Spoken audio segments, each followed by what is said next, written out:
আমি এখানে ইংরেজি ডিপার্টমেন্ট 12 এর স্টুডেন্ট। তো আমাদের এখানে যে ঝামেলাটা হয়েছে, এখানে অ্যাকচুয়ালি আমাদের কর্মসূচি ছিল অবস্থান কর্মসূচি। আমাদের উদ্দেশ্য ছিল আমরা মডার্নে গিয়ে অবস্থান করব, কিন্তু আমাদের যে এখানে ছাত্র সংগঠন আছে তারা আমাদের আগেতেই জানিয়ে দিয়েছিল যে অবস্থান, ছাত্রলীগ ছিল এখানে। তো ওরা আমাদের জানিয়ে দিছে যে এখানে হচ্ছে আপনাদের অবস্থান কর্মসূচি করা যাবে না, আপনারা হচ্ছে পদযাত্রা করেন। আমরা সেটাতে একমত হয়ে আমরা এখানে পদযাত্রা করার জন্য ইচ্ছুক ছিলাম, কিন্তু তারা পরবর্তীতে আমাদের আরও ফোর্স করে আমাদের যে সবার সাথে কথা ছিল আমরা হচ্ছে পদযাত্রা করে চলে আসব। কিন্তু আমাদের যখন ক্যাম্পাসের গেটে যখন চলে গেছে তখন ছাত্রলীগ সহ বাকি স্যাররা যারা আছে তারা আমাদের হচ্ছে বাধা প্রদান করছে। স্যাররা অ্যাকচুয়ালি যখন সামনে আছে তখন পিছন থেকে এবং তাদের যারা তৃতীয় পক্ষ ছিল তারা স্যারের উপর আক্রমণ করে সেই দায় আমাদের সাধারণ শিক্ষার্থীদের উপর চাপানোর চেষ্টা করছে। এই রকম যে আন্দোলন থাকে সেই আন্দোলনগুলোতে বরাবরই ছাত্র তৃতীয় পক্ষ ঢুকে এবং সাধারণ শিক্ষার্থীদের উপর দায় চাপানোর চেষ্টা করে। তাই আমি আপনাদেরকে নিশ্চিত করতেছি যে এখানে না, এখানে আমাকে ছাত্রলীগের সভাপতি আমাকে চর থাপ্পড় মারছে।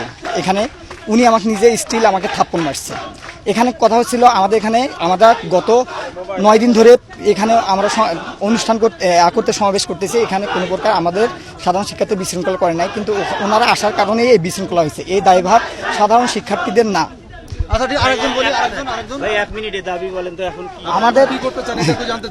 আমাদের দাবি আমরা এখন বর্তমানে এক দফাতে পৌঁছাইছি, সেটা হচ্ছে সকল প্রকার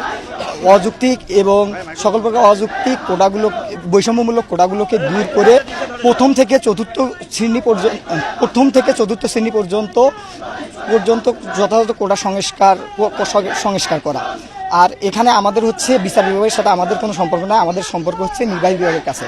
কারণ আপনারা জানেন সংবিধানের 29 নম্বর অনুচ্ছেদে বলা হয়েছে সরকারি চাকরি ক্ষেত্রে সকল নাগরিক সমান সুবিধা ভোগ করবে।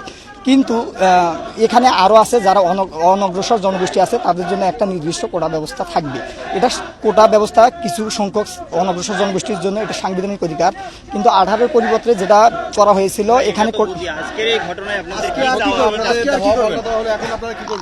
এখানে আমরা সাধারণ শিক্ষার্থীরা আমরা এখানে শঙ্কিত আছি।